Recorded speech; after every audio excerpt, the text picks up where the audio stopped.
Assalamualaikum warahmatullahi wabarakatuh. Halo teman-teman, balik lagi bersama saya. Nah, pada kesempatan kali ini saya akan melanjutkan tutorial yang sebelumnya saya buat. Kalau sebelumnya itu saya buat tutorial membuat akun baru di aplikasi Sipon Kedutan. Nah, kali ini saya akan memberikan informasi untuk cara mengajukan akte kelahiran anak baru ya. Jadi kemarin itu saya udah pernah mengajukan dan alhamdulillah udah di ACC, walaupun sampai beberapa hari karena ada satu dan lain hal, nanti akan saya jelaskan di video ini. Nah, kita yang pertama untuk pengajuan akte ini aja ya. Jadi berkas yang udah saya upload akan saya lihatkan kepada teman-teman. Nah, kita klik di pengajuan. Nah, ini yang kalau teman-teman klik pengajuan ini tinggal tambah pengajuan. Nah, di sini ada akte kelahiran. Nah, kalau teman-teman ini belum memiliki NIK, biasanya kalau bayi baru lahir itu belum memiliki NIK, tinggal input tanggalnya aja di sini. Nah, klik lapor. Nanti akan ada file-file yang harus dilengkapi seperti yang udah saya lengkapi ya. Jadi seperti ini. Nah, ini punya saya udah yang ini tadi udah di ACC ya, udah saya dan cetak. Nah, yang harus dilengkapi yang pertama itu data bayi ya. Di sini untuk data bayinya sih kita bisa lihat di buku kesehatan ibu dan anak. Nah, di situ lengkap, tinggal kita input di aplikasi Sipon Kedutan ini. Nah, untuk data yang kedua ini data ibu ya, tinggal kita inputkan NIK ibunya, tapi biasanya kalau kita waktu pendaftaran itu sudah terkoneksi dengan NIK istri ya. Jadi kalau kita daftar dengan akun suami atau akun kita, itu otomatis NIK istri kita itu akan terdeteksi sebagai istri di dalam aplikasi juga. Nah, untuk yang selanjutnya data ayah ini juga sudah terisi. Data pelapor ini juga sudah terisi. Kalaupun belum terisi, itu kita cukup input nomor induk KTP kita. Nah, untuk data saksi ini bisa data saksi dari ini ya, kakek atau nenek anak kita. Jadi ya terserah, entah dari suami atau dari istri, orang tuanya. Nah, dua saksi. Di sini tinggal minta nomor KTP-nya saja ya. Jadi simpel sih. Nanti yang lainnya udah dicek dari sistem, udah terisi dari sistem. Untuk sesi kedua pun seperti itu. Nah, ini yang harus dilengkapi, ada formulir dan data dokumennya ini berupa file-file scan-scanan ya.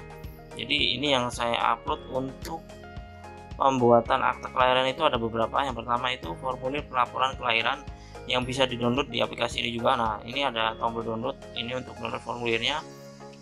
Nah, untuk formulirnya sendiri itu coba kita download ya biar kelihatan. Nah, untuk formulirnya ini sendiri, nah ini udah terisi otomatis melalui sistem. Tinggal kita tanda tangan dan minta tanda tangan ke lurah atau kepala desa, dan jangan lupa minta cap stempel basahnya. Nah, setelah kita tanda tangan dan Pak Lurah tanda tangan, tinggal di scan ulang untuk diupload di aplikasi Sipon Kedutan ini. Yang kedua ini ada akte nikah. Yang ketiga ada KTP ibu, KTP A.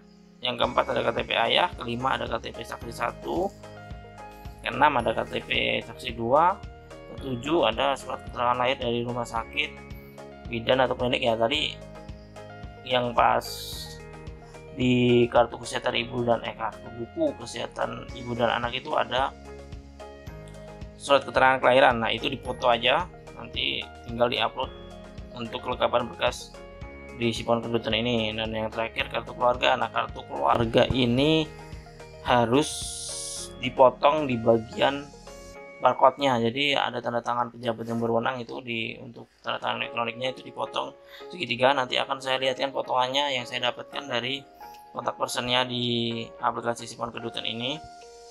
Nah, kalau dokumen teman-teman udah dilengkapi semua, ketika dokumen teman-teman ada salah, itu akan ada pemberitahuan dari Dinas Dukcapilnya. Nah, ini ada kayak misal ini, laporan Anda dengan nomor bla bla bla bla berhasil dikirim. Ini berarti laporan teman-teman akan diproses. Terus ketika nanti ada yang kurang, nanti akan ada feedback lagi dari sana, itu menjelaskan apa kekurangannya, bla bla bla bla bla, banyak. Terus ini kalau ketika kita udah upload ulang apa yang diminta dari sistem, apa yang diminta dari kontak personnya ini, nanti selang sehari sih kalau saya, pengalaman saya itu akan ada lagi update lagi. Nah, jika nanti ada ada kekurangan lagi, akan diberitahukan lagi. Pokoknya setiap sehari sekali ya, itu dicek dari stafnya di Dinas Kependudukan. Nah, seperti ini saya sampai beberapa hari, dan karena saya agak ragu ya, karena kakak asli itu harus dipotong. Yang pertama saya upload screenshot kakak asli saya, jadi berupa screenshotan, dan itu tidak diperbolehkan, yang dipotong harus kakak yang benar-benar udah di print.